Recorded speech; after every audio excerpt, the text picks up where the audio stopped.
Everyone, most welcome. तो आज की क्लास में हम सभी जो टॉपिक को समझने वाले हैं, ये टॉपिक है हमारा issue of debentures as a collateral security. Okay, तो जल्दी से हेडिंग डालते हैं हम और इस टॉपिक को क्लियर करते हैं आज की क्लास में। तो हमारा जो टॉपिक है वो है इशू ऑफ डिवेंचर्स। ओके, यानी कि आपने सुना है कि डिवेंचर्स को हम इशू करते हैं फॉर कैश, तो वो तो हमारा फर्स्ट क्लास था। देन हमने issue of debentures for consideration other than cash जाना, और ये issue of debentures as collateral security क्या होता है बताओ। ये कोलेटरल सिक्योरिटी जो यहाँ पे एक न्यू वर्ड आ रहा है, ठीक है, तो ये कोलेटरल सिक्योरिटी का मतलब क्या होता है। तो देखो, इसे समझने के लिए ना हम एक एग्जांपल लेते हैं और उस एग्जांपल से हमें बहुत ही अच्छे से समझ में आ जाएगा। ओके, लेट्स से कि कोई भी कंपनी है ABC. Okay, there is ABC company, और हमें पता है कि ये कंपनी तो अपना बहुत अलग अलग तरीके से कैपिटल जमा करती है, इकट्ठा करती है, वो शेयर से करती है, डिवेंचर से करती है, बैंक से लोन भी लेती है ना। तो बस शेयर डिवेंचर हम समझ चुके हैं, थोड़ा लोन के बारे में भी आज की क्लास में हम डिस्कस करेंगे। ओके, तो देखो यहाँ पे एबीसी कंपनी है, ये गई है किसी बैंक के पास। ओके, कोई भी बैंक हो सकता है ये, ठीक है, कॉमर्शियल बैंक जो लोन वगैरह देती है। तो ये कंपनी जो है वो इस बैंक से जो है वो लोन मांग रही है, ठीक है, और इसने बैंक से कितने का लोन मांगा, तो इसने बैंक से 10 लाख रुपीस का लोन मांगा है। चलो ठीक है, इतना समझ में आता है। अब ये बताओ कि क्या हम सभी बैंक में लोन लेने जाते हैं तो बस हमें पेपर में सिग्नेचर करना होता है और हो गया, हमें लोन मिल जाता है क्या? नहीं, ऐसा नहीं होता है। इसके पीछे प्रोसेस है। प्रोसेस क्या है कि आपको ये 10 लाख रुपीस लोन लेने के लिए कुछ मॉर्गेज रखने होते हैं। मॉर्गेज समझ में आता है? बंधक, मतलब आपको कुछ अपना एसेट्स, वैल्यूएबल एसेट्स जो है वो वहां पे रखने होते हैं, तभी आपको लोन मिलता है उस आधार पे। इन केस कि अगर आप ये लोन का पेमेंट फ्यूचर में ना कर पाए तो आपका वो मॉर्गेज बेच करके बैंक अपना अमाउंट जो आपको उसने दिया है वो निकाल ले। आई बात समझ में? इसलिए बैंक जो है वो मॉर्गेज रखती है। अगर आपके पास कोई ऐसा ज्वेलरी है बहुत ही महंगा जिसे आप मॉर्गेज रख सकते हो, तो ज्वेलरीज भी लोग मॉर्गेज रखते हैं। और तो और लोग अपना बिल्डिंग हो गया, लैंड हो गया, फ्लैट हो गया, बंगलो है कोई, तो उसे भी लोन रखते हैं, मतलब लोन लेने के लिए मॉर्गेज रखते हैं। आई बात समझ में? तो वही चीज यहाँ पे आपको समझना है। देखो, ये बातें मैं क्यों बता रही हूँ, तो ये सभी बातें जो है ना वो कोलेटरल सिक्योरिटी को समझने के लिए मैं बता रही हूँ, ठीक है। तो देखो, बैंक ने क्या किया, 10 लाख रुपीस का लोन तो एबीसी कंपनी ने मांगा। अब बैंक क्या बोल रही है कि मुझे मॉर्गेज चाहिए। हाँ, तो बैंक क्या बोल रही है कि मुझे मॉर्गेज चाहिए 12 लाख रुपीस का। मतलब कि अगर आप मेरे से 10 लाख रुपीस ले रहे हो तो मुझे कम से कम 12 लाख रुपए का आपसे मॉर्गेज चाहिए, ठीक है। अगर आप 12 लाख दोगे तभी मैं आपको ये 10 लाख दूंगा। यहाँ मॉर्गेज हमेशा ज्यादा ही रखना होता है, ठीक है। तो वही यहाँ पे बोल रही है बैंक कि मुझे तो मॉर्गेज 12 लाख रुपीस चाहिए। अब ये एबीसी कंपनी सोचती है कि ये 10 लाख रुपीस लोन लेने के लिए मुझे 12 लाख रुपए का बंधक रखना होगा, जो क्या बोलते हैं, गिरवी रखना होगा, है ना। तो ये सोच रही है कि इसके पास कुछ ज्वेलरीज है, कुछ बंगलो है, कुछ बिल्डिंग है। तो ये देख रही है कि इसके पास जो बिल्डिंग है, ठीक है, उसकी कीमत जो है वो 9 लाख रुपीस है, ठीक है। मान लेते हैं कि इसके पास जो बिल्डिंग है ना उसकी कीमत कितनी है, 9 लाख रुपीस, ठीक है। तो ये बिल्डिंग जो है वो बैंक के पास मॉर्गेज रख देती है, ठीक है। बिल्डिंग का जो है वो बंधक रखा गया है, ठीक है। मॉर्गेज मतलब बंधक, समझ जाना, जिसे गिरवी भी बोलते हैं लोग। तो बिल्डिंग का मॉर्गेज रखा गया। अब अभी भी तो 3 लाख बचा हुआ है, बचा है ना। देना कितना है मॉर्गेज के रूप में? 12 लाख रुपीस। दिए कितने हैं? ओनली 9 लाख रुपीस, क्योंकि बस 9 लाख रुपीस का बिल्डिंग था। तो यहाँ पे जो 12 लाख रुपीस मॉर्गेज देने थे, आपने दे दिया 9 लाख रुपीस का, ठीक है। मतलब मॉर्गेज दिया, मतलब ये नहीं कि घर को उठा के ही दे दिया या बिल्डिंग को उठा के ही दे दिया, मतलब ये बस एक पेपर में एक्नॉलेजमेंट कि हाँ ये मॉर्गेज रखा गया है। आपका ये एसेट्स जो है, एक्स एसेट्स जो है, वो एक्स बैंक के पास जिससे भी आपने लोन लिया है उसके लिए मॉर्गेज रखा गया है, ठीक है। ऐसा होता है, लेके नहीं चल जाते बैंक। तो यहाँ पे 12 लाख में 9 लाख रुपीस का मॉर्गेज आपका रखा गया। जो रिमेनिंग 3 लाख रुपीस बचा है, ठीक है, अब कंपनी क्या करे, ये 3 लाख रुपीस कंपनी कहाँ से मॉर्गेज देगी? तो कंपनी सोच रही है कि यस, हम कोई सिक्योरिटी अपना तो दे ही सकते हैं, है ना, कोई सिक्योरिटी दे सकते हैं। तो यहाँ पे कंपनी जो है वो दिमाग लगाती है कि मेरे पास तो सिक्योरिटी के रूप में मेरे डिवेंचर्स भी तो हैं, डिवेंचर्स भी तो उस कंपनी की सिक्योरिटी हुए ना। तो यस, एबीसी कंपनी सोचती है कि ये 3 लाख रुपीस मैं आपको डिवेंचर्स के रूप में दे दूंगा, ठीक है। ये 3 लाख रुपीस जो है वो मैं आपको डिवेंचर्स के रूप में दे दूंगा। अब कुछ बात समझ में आई? तो ये जो 3 लाख रुपीस डिवेंचर्स आया ना, दैट इज कोलेटरल सिक्योरिटी। तो इसी को बोलेंगे कोलेटरल सिक्योरिटी। आई बात समझ में? आपको लोन लेने थे 10 लाख रुपीस का, फिर से समझो कहानी, और बैंक ने बोला कि मुझे मॉर्गेज चाहिए 12 लाख रुपीस का। तो आपने क्या किया? आपके पास 9 लाख रुपीस का बिल्डिंग है तो आपने दे दिया। तो ये आपका क्या है? ये आपका प्राइमरी सिक्योरिटी है। आई बात समझ में? ये आपका प्राइमरी सिक्योरिटी है, जिसे प्रिंसिपल सिक्योरिटी भी बोलते हैं। ओके, तो ये आपका प्राइमरी सिक्योरिटी है, और ये प्राइमरी सिक्योरिटी को सपोर्ट करने के लिए और इसके साथ, ठीक है, जो सिक्योरिटी आप दे रहे हैं वो आपका कोलेटरल सिक्योरिटी कहलाता है। ओके, आई बात समझ में? तो यहाँ पे आपका प्रिंसिपल सिक्योरिटी या प्राइमरी सिक्योरिटी क्या है? बिल्डिंग, और इसके एडिशन में आप जो सिक्योरिटी दे रहे हैं वो होता है आपका कोलेटरल सिक्योरिटी। तो इसके एडिशन में आप कौन सा सिक्योरिटी दे रहे हैं? डिवेंचर्स दे रहे हैं, है ना। ये डिवेंचर्स दे रहे हैं ना, अलग से 3 लाख रुपीस का, तो ये आपका हो जाता है कोलेटरल सिक्योरिटी। ओके, आई बात समझ में? आई होप कि मैं आपको ये कॉन्सेप्ट को अच्छे से क्लियर कर पा रही हूँ। ओके, तो ये होता है बेसिकली कोलेटरल सिक्योरिटी, ठीक है। तो अगर आपको इसका नोट लिखना है अगर, तो मैं लिख देती हूँ, आप समझ जाना, ठीक है। क्योंकि ज्यादातर एग्जाम में जो है वो इस चैप्टर से अकाउंटिंग आए या ना आए, बट 1 मार्क्स टाइप क्वेश्चन या 1 वर्ड में, जैसे कि what is collateral security, define collateral security, इस टाइप का क्वेश्चन आता है, ठीक है। तो आप इसका जो है वो डिफिनेशन नोट कर लो, ठीक है। तो हम डिफिनेशन में क्या लिख सकते हैं? तो लिख सकते हैं security given in addition to the primary security, ठीक है। यानी प्राइमरी सिक्योरिटी के साथ में आप जो सिक्योरिटी दे रहे हैं, the security given in addition to the primary और प्रिंसिपल सिक्योरिटी भी आप इसे बोल सकते हो। Security is called collateral security. जैसे कि यहाँ पे आपने 12 लाख रुपीस में से 9 लाख रुपीस का आपका प्राइमरी सिक्योरिटी बिल्डिंग था और 3 लाख रुपीस आपने डिवेंचर्स दिए, तो यहाँ पे डिवेंचर्स आपके कोलेटरल सिक्योरिटी हो जाते हैं।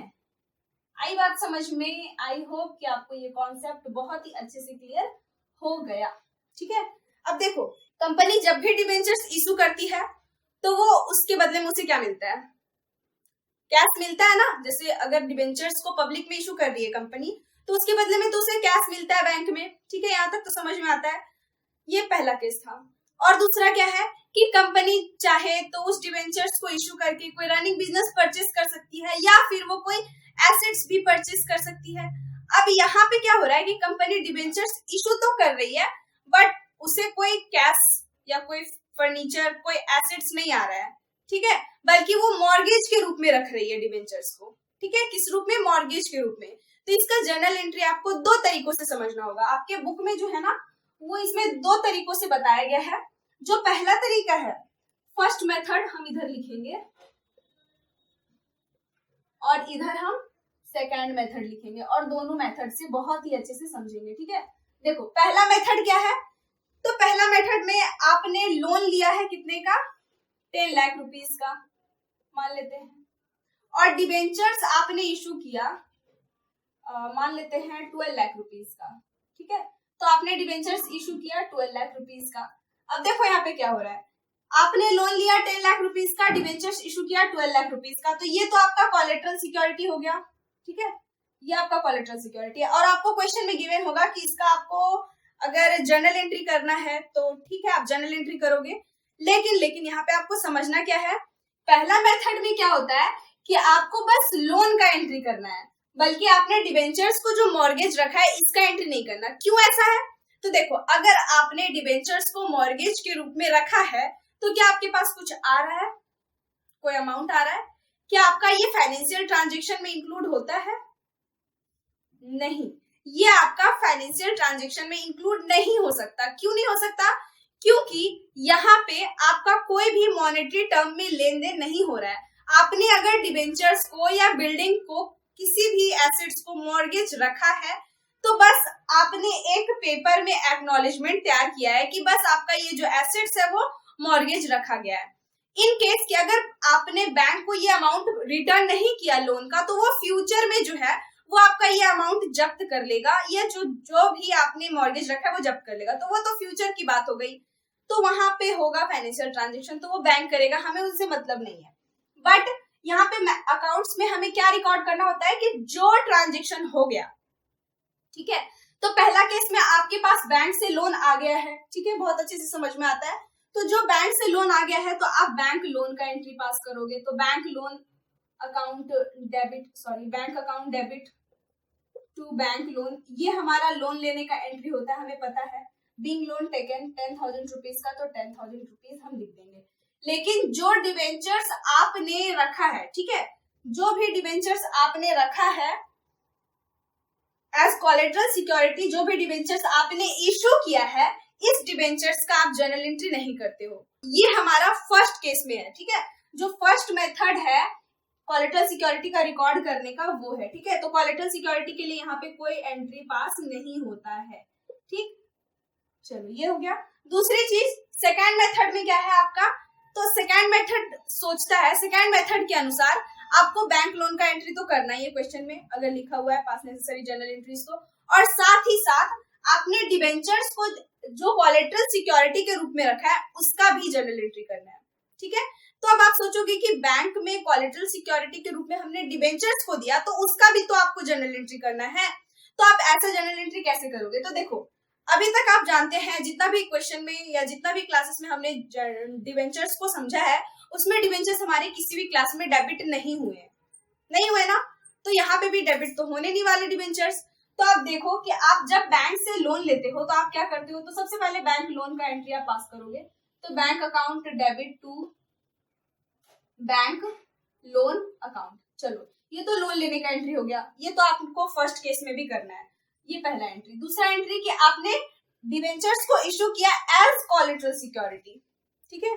तो देखो, अगर आप डिवेंचर्स को इशू करते हो फॉर कैश, मतलब कैश के लिए अगर आप डिवेंचर्स इशू करते हो, तो आपका एंट्री क्या हो जाता है, ये मैं ऐसे ही बता रही हूँ वर्किंग नोट, ठीक है। तो आपका एंट्री हो जाता है bank account debit to debenture account, okay.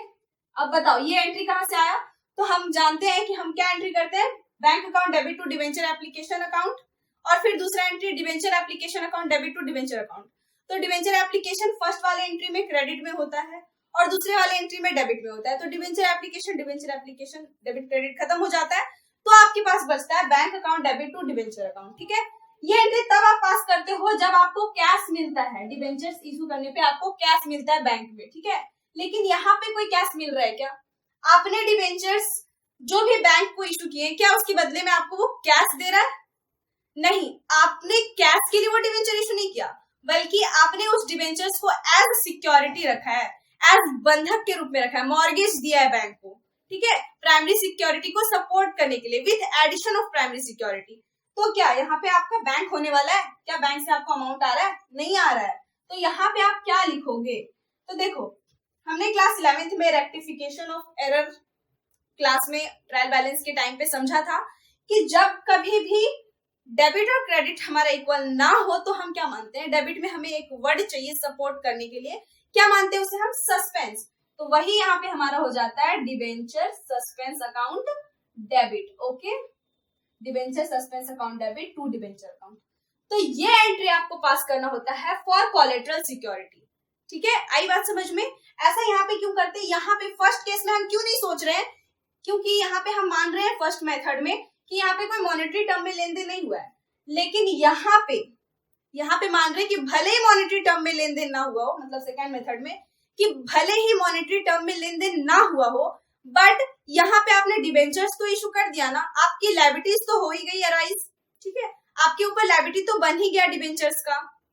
Debentures issue करते हैं तो बाद में हमें उनका पेमेंट करना होता है, तो ये लायबिलिटी है ना हमारे लिए, long term borrowings, long term डेप्ट है, ये हमारा लायबिलिटी है डिवेंचर्स।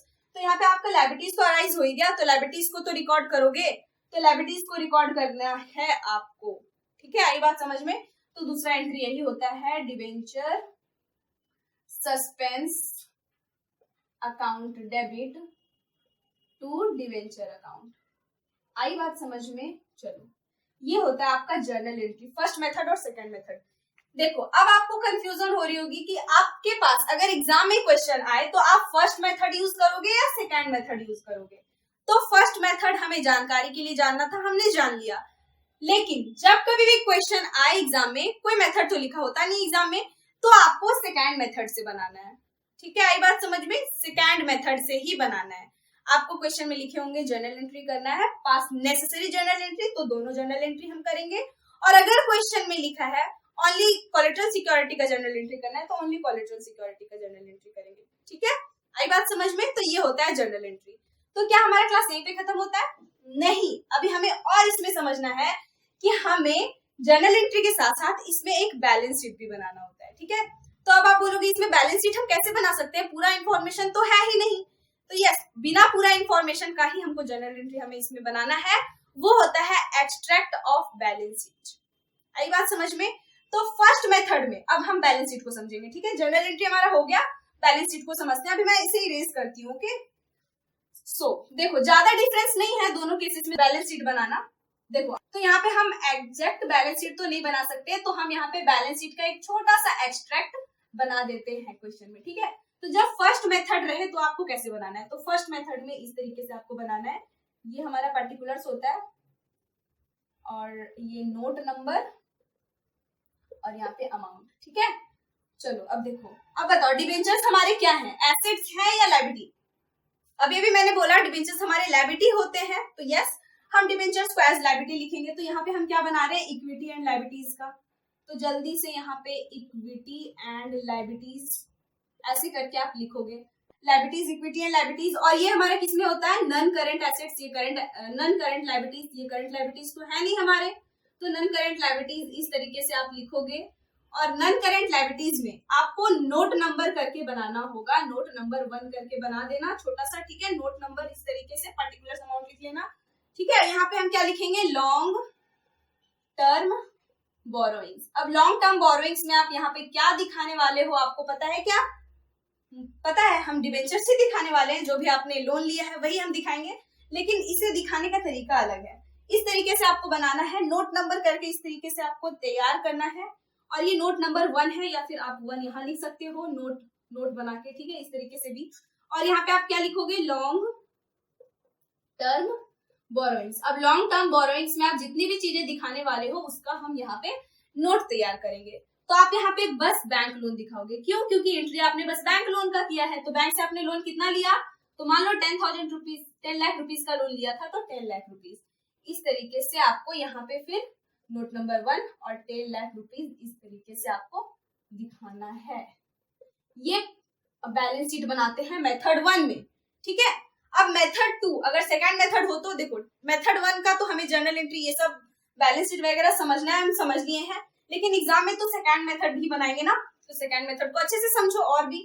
तो यहाँ पे भी हमें एक्सट्रैक्ट ऑफ बैलेंस शीट ही बनाना है, बैलेंस शीट एक्चुअल हम बना नहीं सकते क्योंकि फुल इंफॉर्मेशन यहाँ पे हमें नहीं गिवन है। तो एक्सट्रैक्ट ऑफ बैलेंस शीट इस तरीके से पर्टिकुलर्स, ठीक है, लिख लेना, नोट नंबर और यहाँ पे अमाउंट।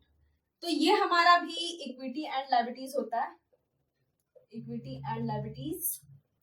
ओके, अच्छे से लिखना आप सभी। और ये हमारा हेड होता है नन करेंट लायबिलिटीज का। और इसमें भी नन करेंट लायबिलिटीज में हम क्या दिखाएंगे, long term borrowings. Okay, I hope क्या ये सब आपको समझ में आ रहा है। तो इस तरीके से आपको बनाना है। अब यहाँ भी आपको लॉन्ग टर्म बोरोइंग्स में दिखाने हैं, तो क्या दिखाने हैं ये पता करने के लिए नोट नंबर आपको बनाना होगा। तो आप नोट टू अकाउंट्स बनाते हो। ठीक है, नोट टू अकाउंट्स, यहाँ भी नोट टू अकाउंट्स है, फुल लिखना। ठीक है, ये नोट टू अकाउंट्स और इस तरीके से पर्टिकुलर अमाउंट लिख लेना। और ये नोट नंबर 1। आप इसमें लॉन्ग टर्म बोरोइंग्स में क्या क्या दिखाओगे, तो यहाँ पे लॉन्ग टर्म बोरोइंग्स लिख लेना। ठीक है, फुल। ठीक है, आई होप कि आपको समझ में आ रहा है। यहाँ पे हम सबसे पहले तो बैंक लोन दिखाएंगे। बैंक लोन आपने कितना लिया, 10 लाख रुपीज का, तो 10 लाख रुपीज लिख देंगे। चलो, यहाँ तक तो समझ में आता है। और क्या हमें यहाँ दिखाना है, तो यहाँ पे जो और हमें दिखाना है वो है डिबेंचर्स। डिबेंचर्स का भी आपने एंट्री किया था ना, debenture suspense account debit to debentures account. तो यस, यहाँ पे आपको डिबेंचर्स भी दिखाने होंगे, वो भी कितना, 12 लाख रुपीज का। बाहर मत दिखाना, अंदर ही। ठीक है, और ये तो समझ में आता है।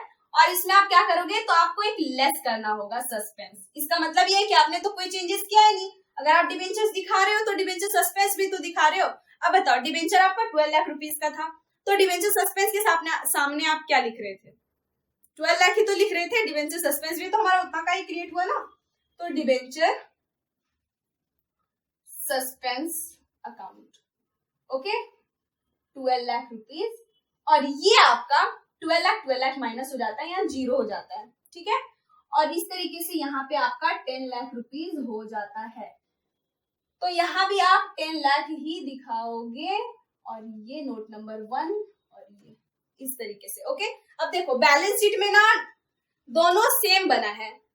मेथड 1 में भी आपको ऐसे ही बैलेंस शीट बनाना है, मेथड 2 में भी आपको ऐसे ही बैलेंस शीट बनाना है। बस जो चेंजिंग हुआ है वो आपका नोट टू अकाउंट्स में हुआ है कि यहाँ पे आपने डिबेंचर्स दिखाया और डिबेंचर सस्पेंस भी दिखाया, बट यहाँ पे आपने बस बैंक लोन दिखाया, क्योंकि इसमें हम डिबेंचर का एंट्री ही नहीं करते हैं और इसमें हम एंट्री करते हैं, इसलिए हमें डिबेंचर्स और डिबेंचर सस्पेंस दिखाने पड़े। आई बात समझ में? तो ये होता है बैलेंस शीट। अब चलो जल्दी से एक छोटा सा क्वेश्चन को सॉल्व करते हैं ताकि हमें अच्छे से समझ में आ जाए, ओके। सो अब मैं इसे क्लीन करती हूँ। हाँ, तो अभी हम इसी क्वेश्चन को समझेंगे। ये बहुत ही छोटा सा क्वेश्चन मैंने लिया है ताकि आपको कॉन्सेप्ट पता चल जाए कि आपको सॉल्व कैसे करना है, ठीक है। तो यहाँ पे लिखा है a company took a loan of ₹5 lakh. एक कंपनी 5 लाख रुपीज का लोन लेती है फ्रॉम SBI बैंक। यहाँ पे बैंक का नेम भी दे दिया कि SBI बैंक से लेती है, ठीक है, तो कोई प्रॉब्लम नहीं है। And issued 10% debentures of ₹6 lakh of 100 each as a collateral security.